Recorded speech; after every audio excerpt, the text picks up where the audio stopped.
From Hollywood, it's time now for Edmund O'Brien as... Johnny Dollar. This is Mrs. Ernest Caldwell, Mr. Dollar. Oh, yes, Mrs. Caldwell. I'm the investigator your insurance company has hired to look for your son. Yes, I understood that from the message you left. Howard is dead, Mr. Dollar. When did you learn this? I don't have to learn. It's one of those things a mother feels. My son was a part of me. And when he died, I felt it. Oh, I see. Well, an insurance company is bound to operate from a basis of facts, not intuition. If you're going to be in this afternoon, I'd like to drop by and talk to you about them.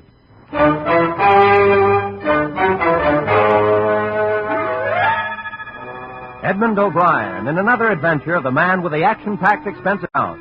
America's fabulous freelance insurance investigator. Yours truly, Johnny Dollar.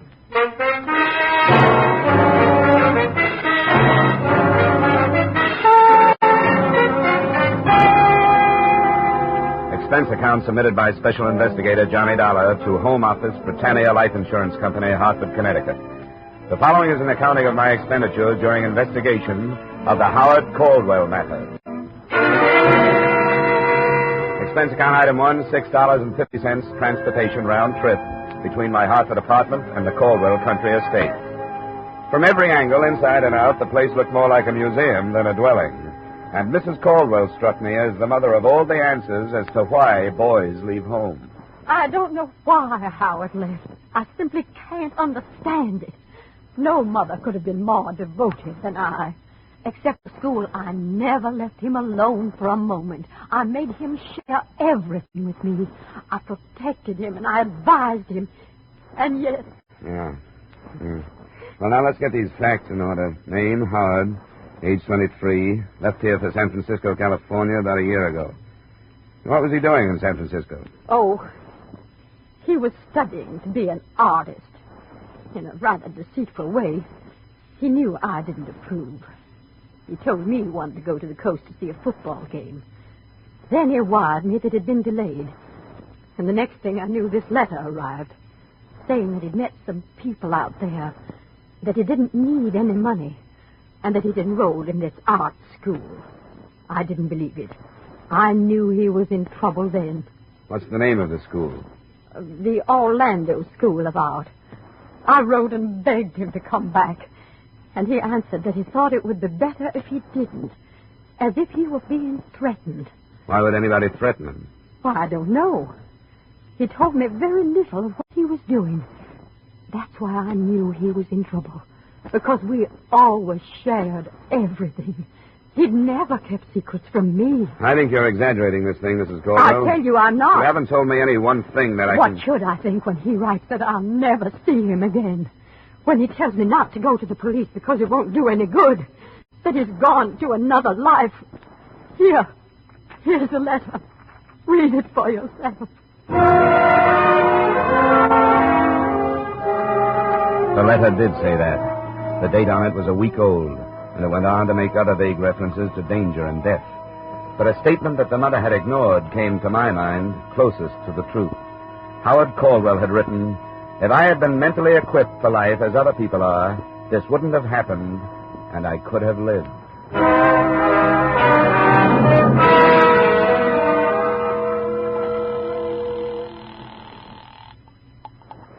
Britannia Life Insurance Company, Mr. Nathan's office. This is Johnny Dollar. Is he in? Oh, yes, Mr. Dollar. Just a second.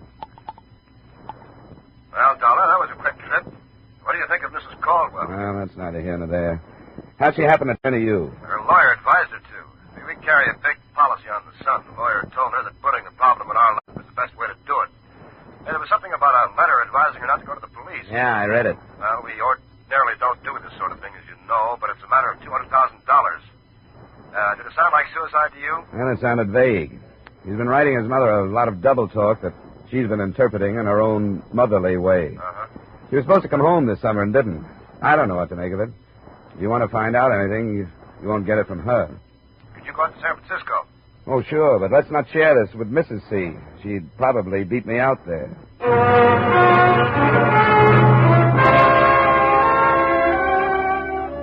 Expense account item 2, $200 airfare and incidental costs, Hartford to San Francisco.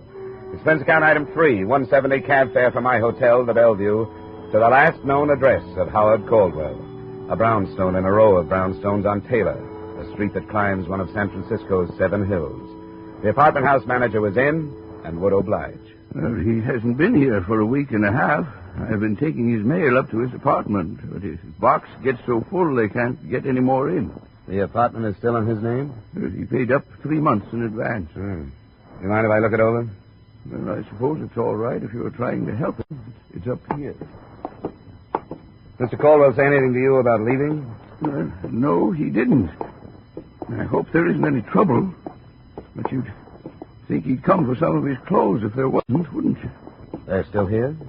I couldn't help noticing after he'd been gone so long, without a word. Oh, sure. Yeah, this is it. 22. After you. Thanks. There's all his mail on the table. I hope everything's all right.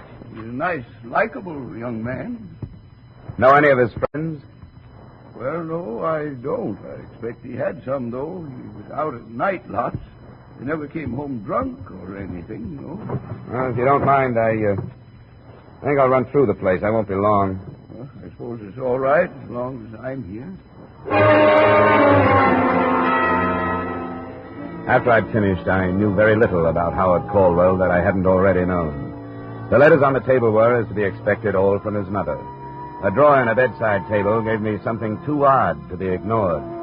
25 or 30 match folders, all from bars or restaurants, all empty of matches, and each marked in pencil with a date. The earliest, May 4th, 1950. The most recent, September 12th. A closet gave me a portfolio of sketches from various perspectives, and they looked like a brunette. Nothing else in the place seemed to point in any direction, so I copied the addresses on the match folders and helped myself to 3 of the most descriptive sketches. Expense account item 4, $1.30 cab fare to the Orlando School of Art.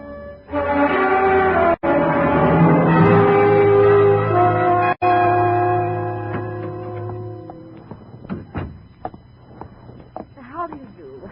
I'm Beatrice Orlando. Did you wish to see me? Yes, I'm a private investigator from Hartford, Connecticut. I'm here trying to locate a student of yours. Howard Caldwell. Oh, that's right. You're fast. Not at all. I take a personal interest in my student. It was so strange the way he just stopped coming to class. He was doing so nicely and seemed to enjoy his work. Is he in trouble? I don't know. I wonder if you could tell me which of his classmates were personal friends of his. Well, I don't think any of them were. Mm-hmm. Here. Look at these. Oh. Yes, that's Howard's work. Excellent, don't you think? And that model, she must be a gorgeous girl. Isn't she one of your models? I only wish she were. Remarkable, the lines and planes. Yeah. Do you think she's real? Drawn from life, of course. No wonder he didn't bother to make friends here.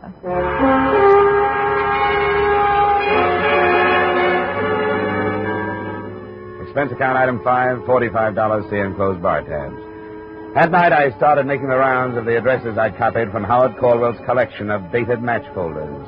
They led me from San Francisco's North Beach section to another area called the Mission, across the bay to the city of Oakland, and back to San Francisco. The only pattern I could set up was that none of the joints were worth remembering. They were neighborhood bars, as a rule, and the routine in each was about the same, except at the one called the stop sign. Is the drink all right, mister? Yeah, it's fine. Say, I wonder if you could help me. How? I'm looking for an old friend of mine. I understand he used to come into this bar. Here. Here's a photograph of him. Name's Howard. No, I don't remember him. I got a mind for faces, too. And then look at this. It's only a sketch. Have you ever seen a girl who looks like this? It's a gag. No, it isn't. Makes you think it would be. You mean this is a drawing of a real dame? That's right. And for 10 or 20 bucks extra, I can have the genuine photograph to hang up behind my... Get out of here. Wait a minute. Has somebody tried to sell you a deal like that? You're the first, and I can tell you won't go over in this town. I'm not trying to sell you anything. Well, then go someplace else and don't try. I never saw the guy or the dame, and I don't expect to, good night.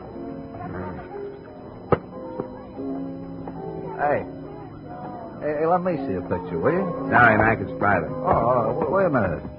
Maybe I know who she is. Why should you? Because I know everybody that comes to this bar. If her boyfriend's name is Howard, I bet I know him.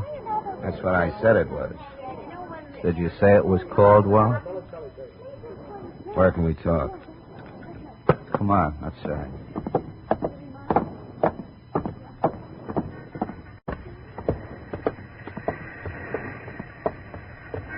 You know where Caldwell is? Yes, sucker, I know where he is. Keep it quiet.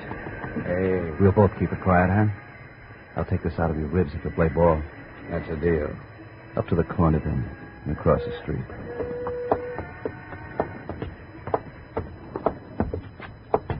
Now across that parking lot. The yellow club coupe. Don't bother memorizing the license number. It's phony. Here he is. How are you? I'm fine. Thanks for asking. Get in the back. We could drive out toward the beach, J.B. What do you think? That's better in here. I'll swing over to Fulton and take that out.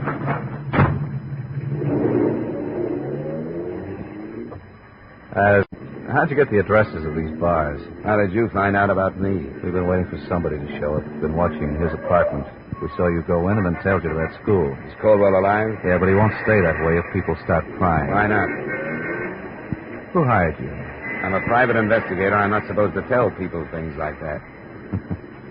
We aren't getting any place, are we? Now, look, from where you sit, how is it going to hurt you to tell us? You working for the old lady? His insurance company. They carry a policy on it. Well, lay off, J.B. It's not funny. The devil it is. Stupid jerk. Watch it, J.B., will you? I've only got one thing to say, Dollar. Stop looking for him. Leave things the way they are. I'm giving you the best advice anybody could. Drop it. Go on home. Can't do it. I'm stuck. You ought to understand that. It's my business. If I give up on one job, I'll never get another. Yeah, I guess you got a point at that. Drive him back to his hotel, J.B. It's Bellevue, isn't it?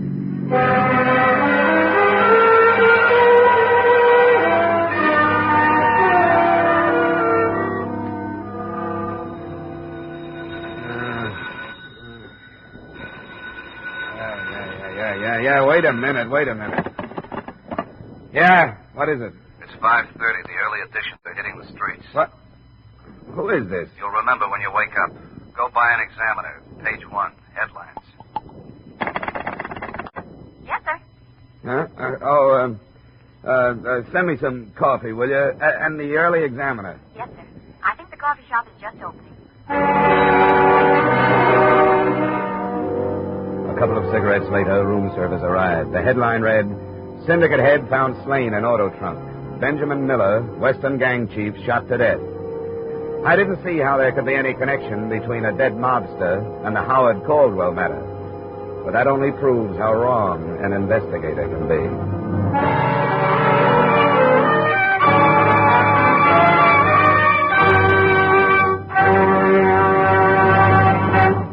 In just a moment, we will return to the second act of yours truly, Johnny Dollar, starring Edmund O'Brien. But first, some more of radio's greatest stars check in at CBS, the Stars address, this Sunday night.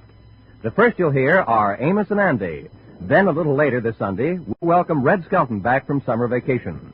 With Joey Adams, Eve Arden, Jack Benny, and Corliss Archer already on hand to bring you great comedy, be sure you add Amos and Andy and Red Skelton to your Sunday night listening dates, starting this Sunday over most of these same CBS stations. And now, back to our star, Edmund O'Brien, and the second act of yours truly, Johnny Dollar.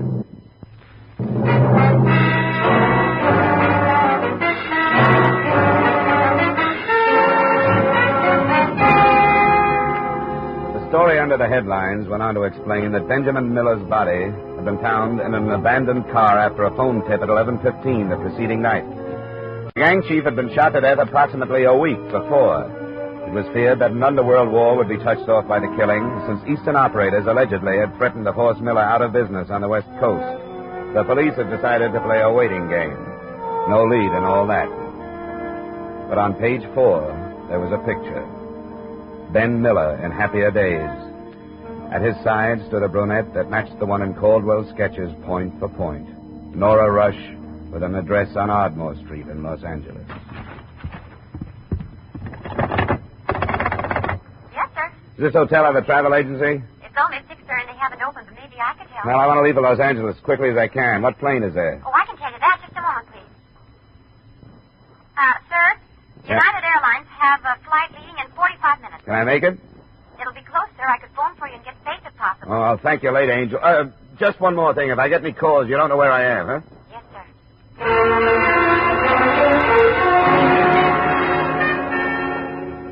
Expense account item 7, $5 cab fare and $5 tip for a taxi driver who got me to the airport in 20 minutes. Item 8, $20, United Airlines to Los Angeles. And item 9, same as 7, taxi trip to Nora Rush's Ardmore Street address. I arrived there at 9:15. She was still in a robe when she answered the door, but the trace of makeup, which was all she needed for her face, and the soft hairdo, made me wonder if she was expecting me. There's certainly no reason to be anything but truthful. Yes, I've been expecting you. Won't you come in, Mr. Dowd? Thanks. Come in here. You have good friends in San Francisco. Yes, I have. Very good friends. Just put your coat any place and sit down. Thank you. Well, then I take it they've told you why I'm on the West Coast. Yes.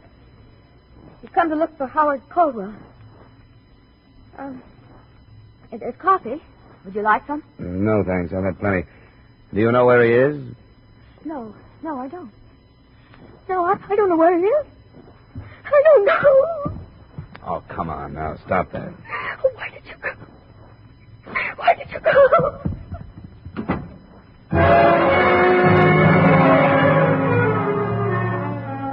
That was the end of the test run. I rattled around the rest of the place for almost an hour while I waited for her to come out of the bedroom. I didn't feel like snooping, but I couldn't help seeing a framed photograph that had been hastily hidden under a mat on the piano. It was young Caldwell, but not the subdued, dead-faced kid in the picture I'd gotten at his Connecticut estate. Instead, a guy with some enthusiasm in his friendly eyes. He was in the kitchen drinking the coffee when she came out. What are you doing? Waiting for you?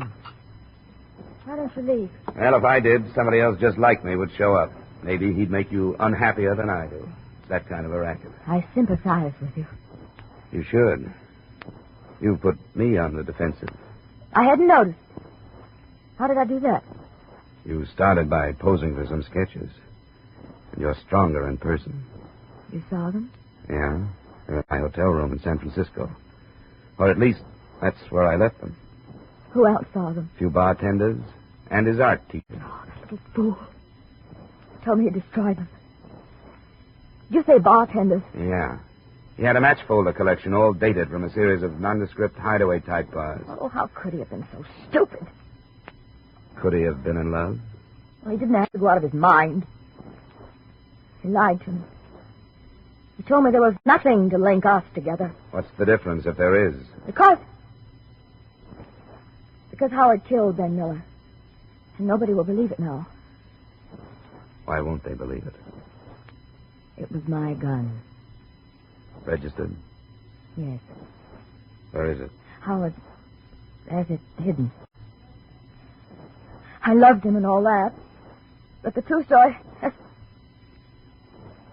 you've got to believe. You haven't told me. I will, Mr. Tower. I have to sit down. All right, come on, over here. How did you meet Caldwell? I was going with Ben Miller. Not because I thought anything about him, but he was so powerful out here, and I'd just come from Chicago. Caldwell? Well, it was one of those parties. Some of the models from the Orlando school were invited just to fill out. It was Howard's school, and one of the girls had talked him into coming. That's when we met. There was something about him. I don't know. This was in May, I take it. I think so. Spring, anyway. He was supposed to go home for the summer and didn't. I'd meet him in his bars, and he'd come to my place when Ben was out of town. He wanted to sketch me, so... But it's not important. Ben saw me meet him and followed us to my apartment. This was at your place? You had an apartment in San Francisco? Yes. Ben hit me, and Howard went for the gun and killed him. He knew where you kept the gun? Yes. Why? How did he know? In case he ever needed it. Miller's body was found stuffed into the trunk of a car. You don't believe me, do you? Well, there are little things like how did he manage to get the body into the trunk of that car, and how did he manage to steal the car? I'll tell you. He had help. Everybody knew that combination from the east was moving in on Ben and would kill him if they had to. So they've been trying to help Howard. And it was all right till you came out here. Oh, that's a pretty good setup. Ben Miller would be checked off as a gang killing, the kind they so seldom get around to solving. When it cooled off, you could take up where you dropped him. I didn't kill him. A plural you. You're all in it. But I can't quite figure it. What? Why those two friends of yours who picked me up last night would go to bat for a worthless Eastern aristocrat. They want to help him. Why? Well, because he's my friend. Why should anybody take a rap for killing a man like Ben Miller? You don't want him to die for it, do you? Do you? Of course not. We're trying to help him. What are you going to do? Well, the Frisco police are combing the city for leads on the scene of the murder weapon, and a definite link between dead man and killer. I seem to be sitting on all three. You aren't going to the police. That depends on how fast you tell me where Caldwell is. I want to hear his version of the story. I don't know where he is. I told you that. Yeah, I know you did. Wait now, please. Wait, just a minute. Please. But just a minute, please. Oh, will you stop it? Just listen to me. I know what you think of me, and I know you don't believe me. But I wish you would, just for a little while. How long? An hour or so. My brothers are flying down. They'll be here by noon. Brothers? The men you met last night. I wish you'd talk to them before you do anything. It won't be a mistake. I wish you had hit me over the head with something. That's a funny thing to say. Well, what I mean is that kind of trouble makes me mad enough to fight.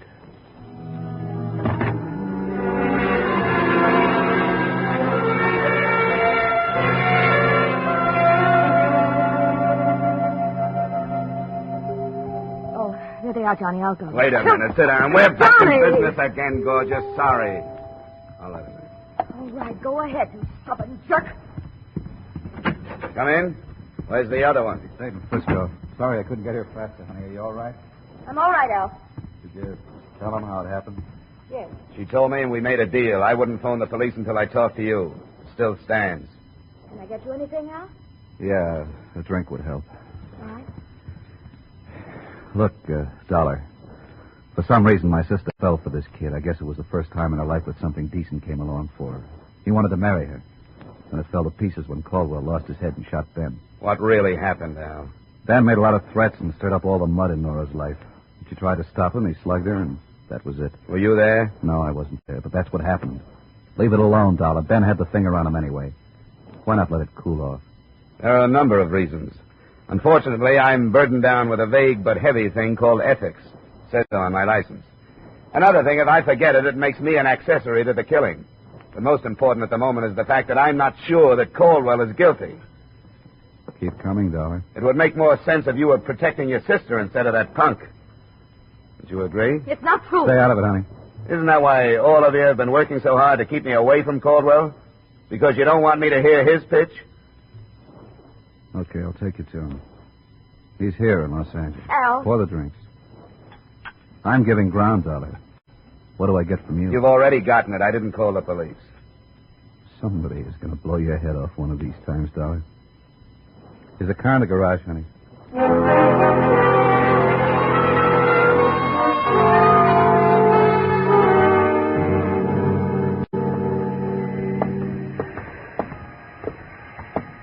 This is it. Upstairs. Quite a come down for a science type. That's a good spot for him. You could live in this part of town for 100 years, and nobody would know who you were or what you were unless you wanted them to. Up front here. Howard. Howard. It's Al, Howard. Howard. What about it, Al? What's this? We told him not to leave. No clothes. This is an empty room, Al. This is where he was. You can check downstairs. He used the name Harris. Save it, Al. There's only one place he'll go, to Nora's. I'll try the rest of this without you. You've got nothing but a mouthful of lies. I don't want any more of them. Come on, get out of my way.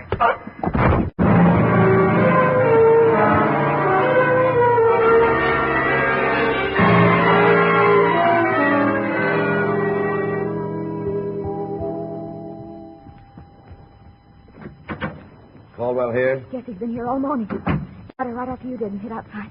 He's like a crazy. Where is he? In the bedroom. You stay here. My first sight of the all-important Howard Caldwell was not a pleasant one. He was face down on the bed, his head buried in a pillow, and his body shaking with sobs. It took 30 minutes of treatment, some of it not too gentle, to get him into a chair in a reasonably sane state. I'm glad you came. I'm glad you found me. I'm glad to talk to somebody who isn't stupid. I want you to calm down, Howard, and tell me what happened. What happened? You know her, and I do, too. She didn't want to marry me. She wanted to marry my respectable name. Money. Who killed Ben Miller? I did. I killed him because I didn't know what else to do. Because I lived with these people, these low-class people, and I began to think like them. Because I've never thought for myself all my life. I've never done anything before. Anything.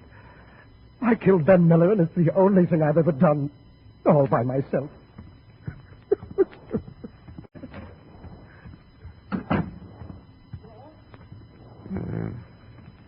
Why did you risk all this to protect him?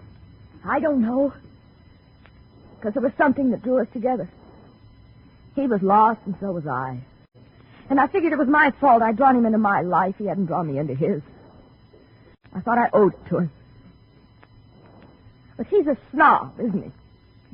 Yeah. Yeah, I'm afraid so. He called me a tramp. But I guess when you take a guy like him who wants to get away from his kind of life, and a dame like me who wants to get away from her kind, and neither one can figure it out. What can you expect but trouble?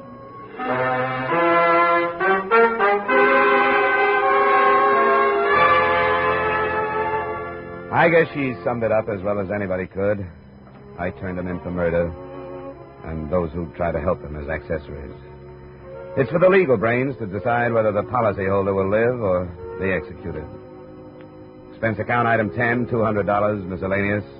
Item 11, same as item 2, transportation back to Hartford. Expense account total, $1,050. Yours truly, Johnny Dollar.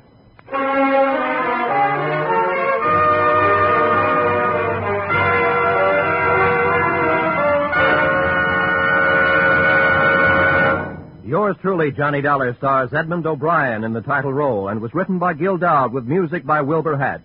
Edmund O'Brien may soon be seen in the Paramount picture Warpath. Featured in our cast were Lorene Tuttle, John McIntyre, Bob Sweeney, Hy Averback, John Boehner, Gene Bates, and Jeanette Nolan. Yours truly, Johnny Dollar, is produced and directed by Jaime Del Valle.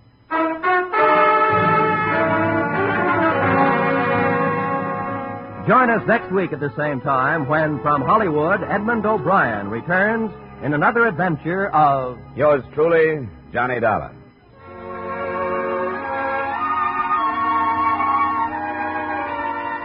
This is Roy Rowan speaking. Stay tuned now for Vaughn Monroe's Caravan, which follows immediately over most of these same CBS stations. This is CBS, the Columbia Broadcasting System.